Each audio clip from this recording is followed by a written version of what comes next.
Hello viewers, welcome to a lecture series on CSR, and today I am going to tell you about a very interesting dimension of CSR, that is socially responsible investment, which is known as SRI.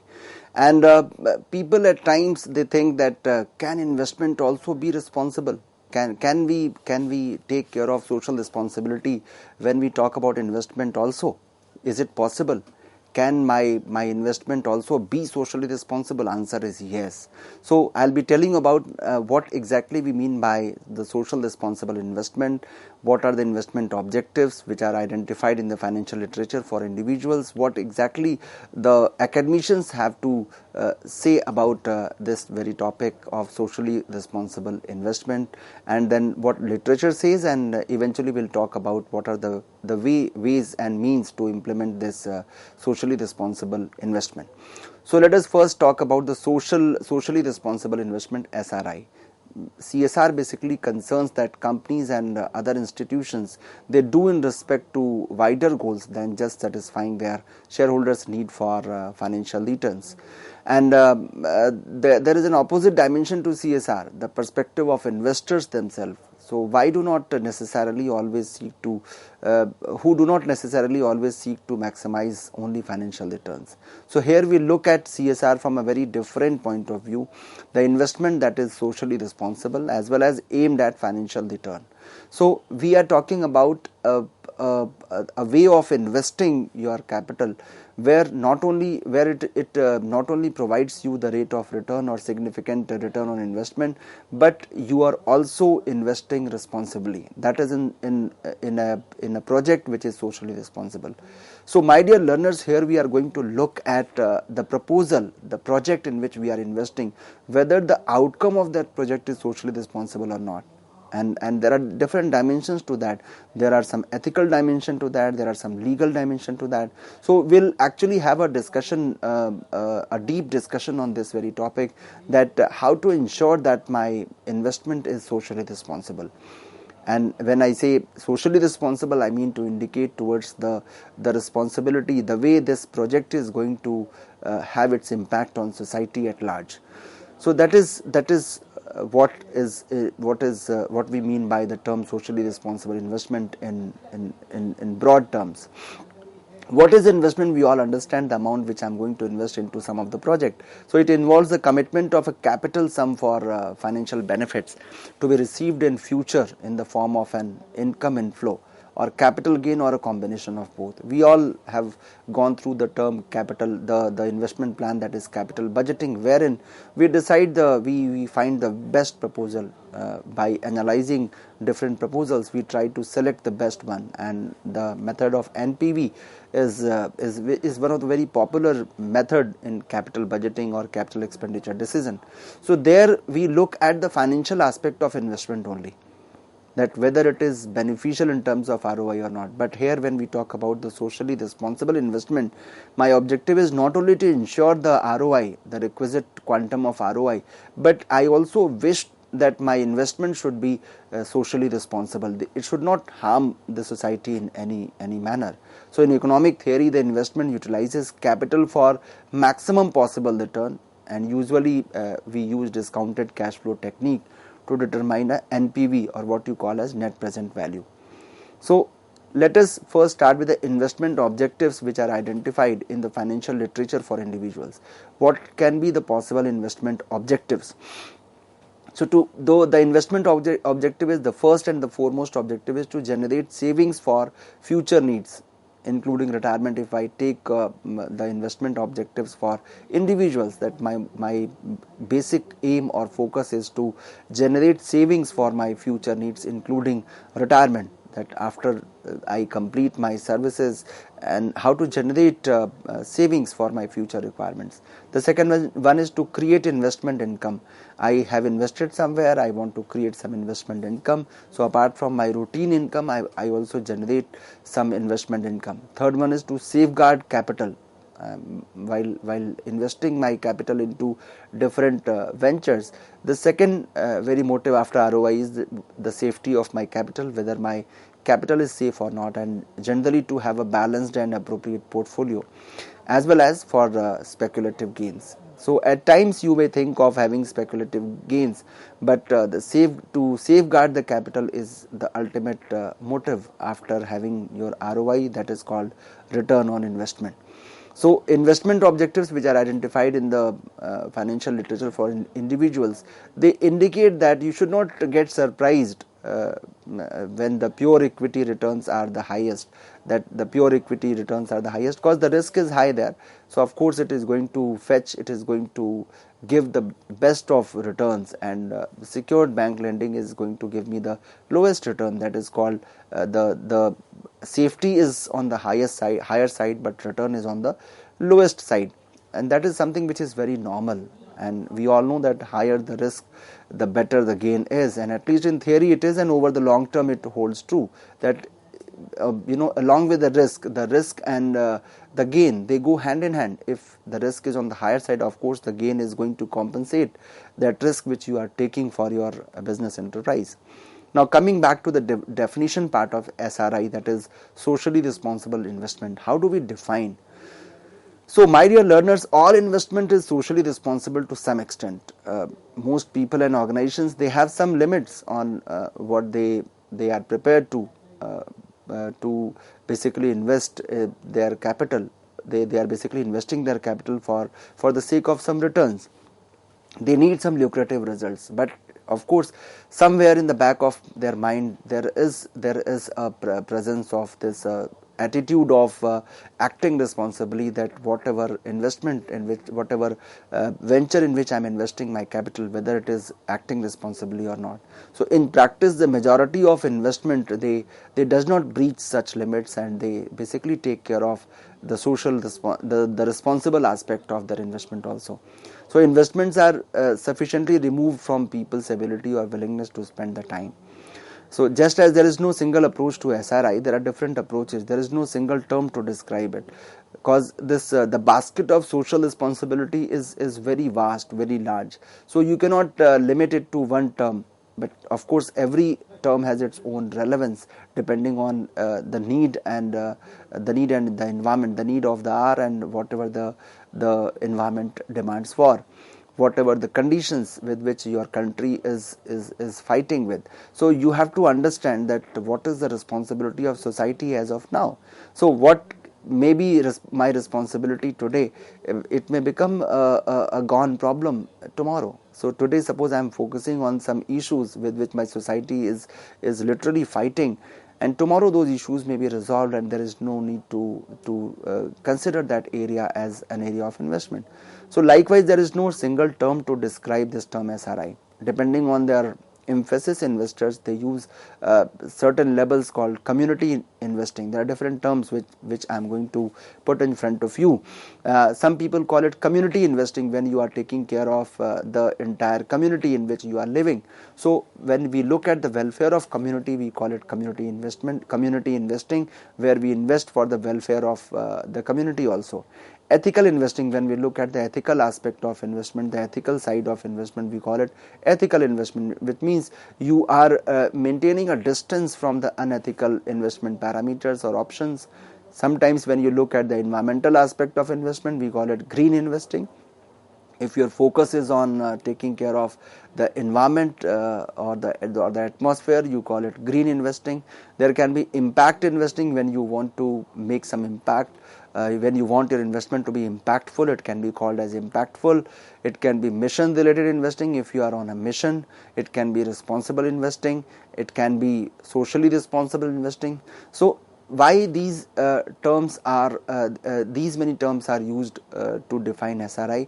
Let me first tell you the reason. The reason is very simple and very clear. Depending on the problem with which you are fighting as a society and for which you are going to invest, for which you are concerned about, that is going to decide the nomenclature which you are going to assign to this very broad term of SRI, that is socially responsible investing.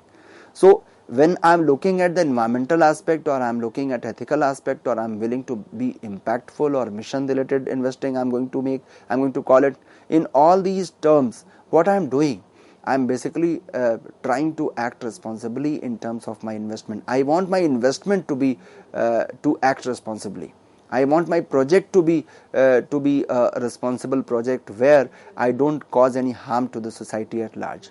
So it can be sustainable investing, it can be impact investing, it can be green investing. Depending on the venture in which you are going to invest, you may decide the name. Now coming to have a brief understanding of SRI. Over time, SRI has become the accepted overarching term. It is a very broad term. As I told you, the basket of this SRI is very large. That is why the different terms are being used, and it encompasses older concepts such as ethical investment, which have become associated with religion, and moral considerations as well. So if I have to define it, I have to explain it in one line, I would say SRI is investing which is investing that is mindful of the impact those investments have on society. So when my investment is mindful about the impact it is going to have on the society, it means my investment is socially responsible. So socially responsible investing means my investment need to be mindful, it need to be careful, it need to be vigilant that in any manner it should not have any negative impact on my society. Now let us have a look at the history of SRI, that is socially responsible investing. People think that this term is very new, but the reality is entirely different from that. Socially responsible investing is basically an age-old term. I would say that it is a very age-old term, and the roots of this SRI probably go back to ancient times. Probably not everyone would have wanted to invest in Cicero's venture fire services in Rome, even if they had been asked. And Rome, as we all understand, that it is basically regarded as the mother of all inventions, and there they used to basically act responsibly in terms of their investment, in terms of their ventures. So certainly in medieval times there were regulations concerning lending and extortion, which were based on the express prohibitions on charging interest in the Torah, which St. Thomas Aquinas argued, which is now applied to all. Although other Catholic theologians, they were concerned only with the constituted excessive interest, the slicing and dicing of morality in SRI started very early. So it is not at all a new term.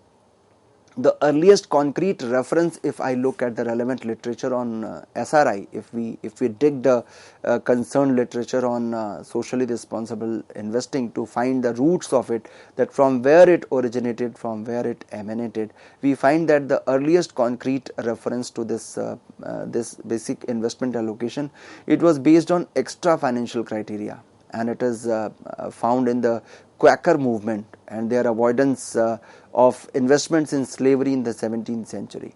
So there they decided that we will not invest, we will avoid the investment, any kind of investment in slavery in the 17th century. So from the 17th century itself, we have found the roots of this SRI, the first responsible investment fund, which is known as the US Pioneer Fund. It was launched in 1928. If I look at the Western literature, in Indian literature, when I'll be looking at this aspect from the Indian point of view, I'll give you a number of examples on that. But the first responsible investment fund in the US, it was launched in the year 1928, and it was named as US Pioneer Fund, and it was motivated by a very basic component, that prohibition. It was motivated by the prohibition era and excluded investment in alcohol and tobacco. So they basically excluded these two items, that that we should exclude investments in two important types of industries. One is in alcohol and another is tobacco. So what was the concern? Because what was the point behind having this kind of excluding these two terms only? Because they are going to have negative impact on the health of the people who are living in our society. So they wanted to have the mindful investment, where the investment understands that what is the impact of my project on the society at large. And trade unions, if we look at their perspective, they have very often made socially responsible investments. For instance, in the US, the United Mine Workers Fund invested in medical facilities. So if you look at the workforces also, even they, when they had some investment plans, they had some consortium of creating some funds and then investing it somewhere. They also had this point in their mind that they will be investing in medical facilities. And the International Ladies Garment Workers Union, this is one of the very popular union. When we look at the literature on SRI, we find that this International Ladies Garment Workers Union, ILGWU, and International Brotherhood of Electrical Workers, they financed union built housing projects. So it was quite surprising that those who were working in garment industries, they thought of coming up with a project where they are offering shelter to the people. They are financing housing projects. Some workers union, they are basically investing into medical facilities. So it was quite surprising at that point of time, but yes, they were mindful about their investment. So modern SRI, if we look at in the West, dates it back to the collapse of the post Second World War political consensus in the US, with the civil rights movement, opposition to the Vietnam War, the feminist movement, the LGBT, that is lesbian, gay, bisexual and transgender rights, and the anti-apartheid movement. This is very important. These were the important aspect of the literature when we look at the responsible investment. Specifically speaking, in the context of US, this was the scenario. And Martin Luther King, for example, he combined ongoing dialogue with boycotts and direct action targeting specific companies. The first SRI fund, if we look at the relevant literature on SRI, we find that the Pax World, it is regarded as the first SRI fund, and it was incorporated in the year 1971. And surprisingly, the objective of designing this kind of instituting this kind of fund was it was basically designed for the objectors to the Vietnam War. And from the 1970s to the early 90s, large institutions, if I take the name of those companies, there are a number of companies, and to name a few, it is Barclays. Under the pressure from a boycott, they were forced to disinvest from apartheid South Africa. So what I want to consider here is, what I want to explain here is that SRI can be said to have helped at least to bring down the apartheid regime. So somehow it is going to have a positive impact on the society, or the problem with which that society was struggling. So the 90s, if we look at the literature, we saw SRI focus widened to a diverse range of other issues, including tobacco stocks, mutual fund proxy disclosures, and many others. So number of issues were there which were taken up by the corporate entities. So they excluded those things which are going to have negative impact on society, and on the other side, they included the positive points also. Positive points where they can have a meaningful impact on the well-being of society. So since the late 90s, SRI has become dosely associated with the promotion of environmentally sustainable investment, because now they think of the eco-friendly products, they think of a green investment. So climate change science, it has now become a crutch for SRI advocates, and it has helped to spur the renewable energy industry. When we talk about the investment in renewable energy, we basically look at the environmental aspect of energy generation, the power generation. Although it is risky, but potential investment is going to have a positive impact on the society. Now there is a new norm in the name of TBLI. When I say TBLI, it is basically triple bottom line. We call it basically triple bottom line investment, TBLI. So SRI has also spawned an industry of advisors, consultants and conference organizers. And the new norm is basically looking at the triple bottom line and adding a suffix of I into it, that is TBLI, that is triple bottom line investment, wherein you look at the bottom line and you take care of, you are basically concerned about the society at large. For instance, since 90s, hundreds of representatives from the US SRI industry, they have gathered at one of the annual conferences to exchange ideas and gain momentum for new initiatives. And TBLI, that is triple bottom line investing, it is basically running a highly successful annual conference in several different locations worldwide, and they basically, their focus is on SRI. They talk about the socially responsible investment now, and they call it as a triple bottom line investment. So the new norm is TBLI. Now we are going to analyze SRI from two different perspectives. Let me first discuss about the ethical aspect of SRI. So first and the foremost is the ethical aspect of negative screening, and it may have some kind of exclusions, like I am naming some of the important issues which the societies in Western world, they are basically struggling with, that is, and they are called as sin stocks. They talk about the exclusion of sin stocks, and when they call it sin stocks, they indicate towards alcohol, gambling, tobacco, weapons, pornography, and indeed pork if you are a Muslim or Jewish investor. So your objective is to be ethical. So there is evidence in the relevant literature that religious individuals, they have a wide range of investment concerns, and it basically varies with the religious denomination. For instance, the Mormons, they are less likely to own tobacco and soft drink shares. And if you look at the Western history, you find the role of Mormons, and basically they pray to Almighty. They pray Almighty for the sins, and they are basically they are prepared mentally for acting responsibly. They don't want to harm any person in the society. So the Mormons, they are less likely to own tobacco and soft drink shares. The literature has indicated that wherever they invest, they feel that the investment should not have any negative impact on society at large.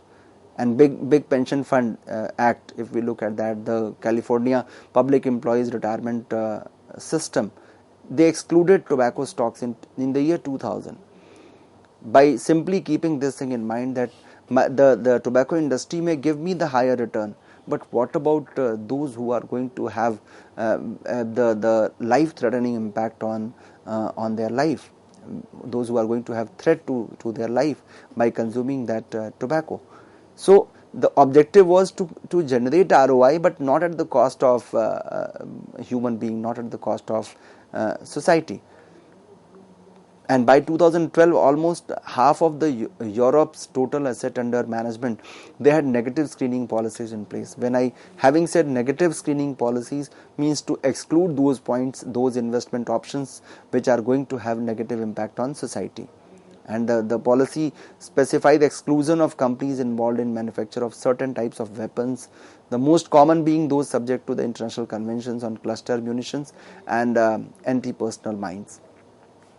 The second criteria is the ESG, which is known as the combination of environmental, social and governance, the ESG criteria. So the wide scale integration of ESG criteria into investment, and it is regarded as best in class approach. What is not clear, where actually we need clarity, is how and why investors actually get involved in SRI, how to get involved into that. So ESG is basically indicating that by simply using stakeholder theory, one suggestion has been to categorize processes whereby investors commit to SRI under three different heads. One is the power, second is legitimacy, and third is urgency.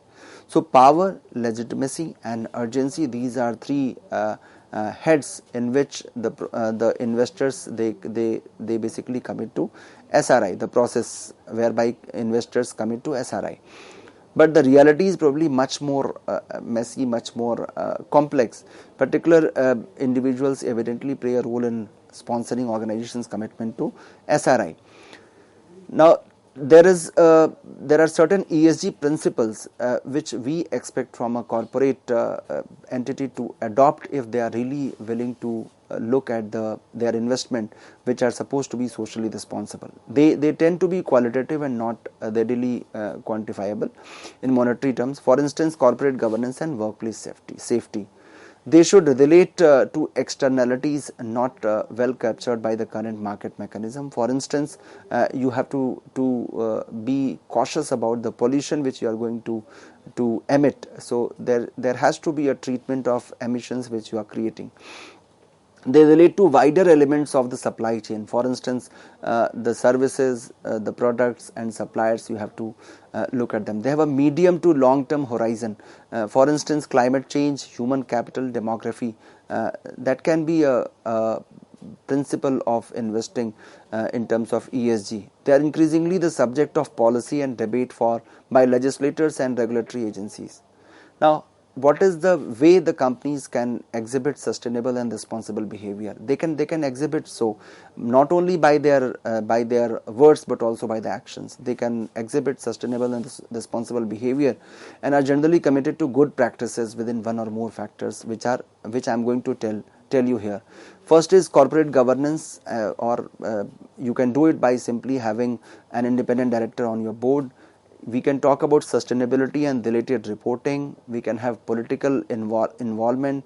We can exhibit it by intellectual property rights, by honoring to those intellectual properties rights which the companies are having. Business risk assessment plus reputation risk assessment can be done. We can have a procurement policy and practice which is acting responsibly. We can have the assessment of environmental and social impact of products. We can talk about environmental and social management. We can have a discussion on environmental and social performance. We can talk about compliance with the ESG regulation, where we are complying with those norms which are being set by the relevant agencies. We can talk about human resource management. We can have a discussion on workers, contractors' rights, that whether we honor them or not. We can talk about the socio-economic impact in developing countries, and there is a huge list of that depending on the area with which you are struggling.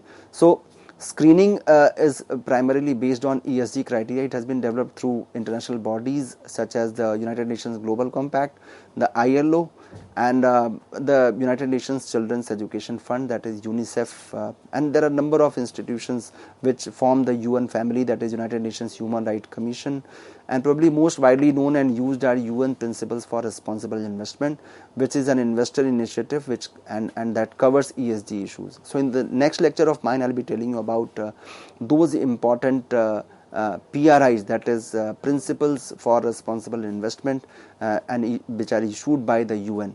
So with this, my dear learners, I tried to explain to you what exactly we mean by the term socially responsible investment, what the relevant literature says, and since how long we have been practicing this, not only in the Indian scenario but also at the global level.